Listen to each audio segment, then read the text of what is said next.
Hello and welcome back to my channel guys. The book I am using is an approach to psychology.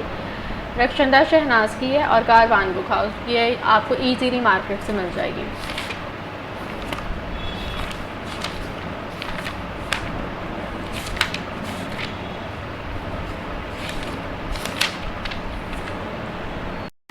So health psychology, इसके अंदर definition obviously आपको definition पता होनी चाहिए, वो important है। फिर हेल्थ साइकोलॉजी के बारे में जो लिखा हुआ है ये आपको यानी कि पता होना चाहिए कि क्या लिखा हुआ है, यानी कि मेन कॉन्सेप्ट आपको होना चाहिए। इसके अंदर टेलर से यानी कि टेलर ने इसके बारे में क्या कहा और डिफरेंट साइकोलॉजिस्ट ने इसके बारे में क्या कहा, ये इंपॉर्टेंट है। फिर उसके बाद है goals. Psychologist describe the following goals of health psychology: maintenance and improvement of health, control and prevention of diseases. फिर उसके बाद है dissemination of information about health, preventive measures. अच्छा, ये जो है आपको मेन यानी कि नाम पता होने चाहिए। बीच में क्या लिखना है वो ये है कि आप इसको पढ़ लें और फिर पढ़ने के बाद इसको अपने अल्फाज में लिख लें। Secondary relation between health psychology and other branches, ये हमारी मिस ने तो कट करवा दिया था, लेकिन ये इंपॉर्टेंट है कि आपको पता होना चाहिए कि हेल्थ साइकोलॉजी डिफरेंट ब्रांचेस के साथ किस तरह लिंक है।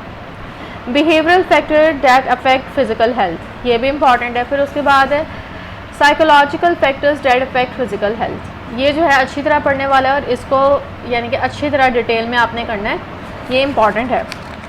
फिर उसके बाद है मेंटल हेल्थ। मेंटल हेल्थ में ये लॉन्ग क्वेश्चन के लिए इंपॉर्टेंट है। Just like me show you this way. Mental health जो है ये लॉन्ग क्वेश्चन के लिए इंपॉर्टेंट है। फिर उसके आगे जो है उन्होंने यानी कि उसकी मज़ीद कह लें कि क्राइटेरिया बनाया हुआ है: medical criterion, physical psychological criterion, social criterion and Islamic criterion. ये यानी कि पढ़ने वाला है, नाम इसके याद करने वाले हैं। बीच वाला जो है वो इस तरह पढ़ने वाला है कि आप पढ़ के अपने अल्फाज में लिख लें। फिर उसके बाद है एडजस्टमेंट। एडजस्टमेंट जो है वो इम्पॉर्टेंट है कि व्हाट इज़ एडजस्टमेंट, आपको शॉर्ट में भी आता है, तो उसके अलावा ये लॉन्ग के लिए भी इम्पॉर्टेंट है। फिर इसके आगे है criteria to normal and abnormal behaviour. Normal and abnormal behaviour में यहाँ पे फ़र्क जो है वो अच्छी तरह आपको आना चाहिए। फिर उसके बाद यहाँ पे उन्होंने criteria laid down in this प्रकार as follows: statistical, medical, social, और ये सारा जो है ना इसके नाम और उसके अलावा इनको अपने अल्फाज में बयान करना।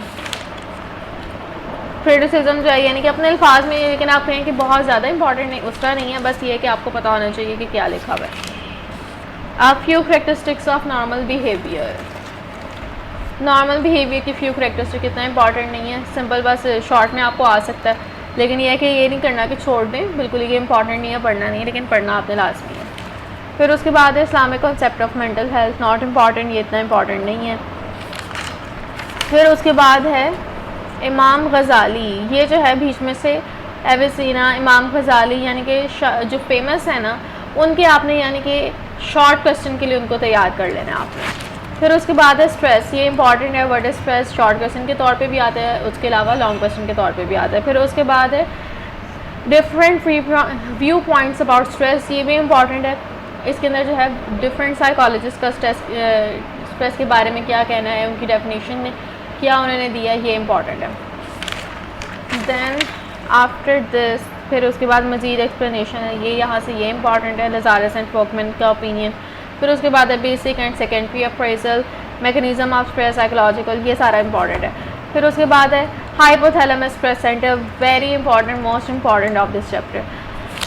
फिर उसके बाद आपको ये शॉर्ट MCQ भी आता है, which is called the stress centre, तो वो है हाइपोथैलेमस।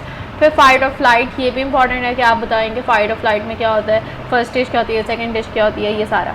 फिर जनरल एडॉप्ट सिंड्रोम, फिर उसके बाद ये पढ़ने वाला है, फिर उसके ये सारा जो है ना पढ़ने वाला है। फिर उसके बाद है psychological effect of stress, important. Prevention of stress, ये इस तरह का है कि आप कहें कि छोड़ने वाला टॉपिक नहीं है, लेकिन वर्ड टू वर्ड याद करने वाला नहीं है, आप इसको पढ़ के अपने अल्फाज में देखते हैं। फिर उसके बाद है स्ट्रेस एंड इलनेस, ये भी पढ़ने वाला है।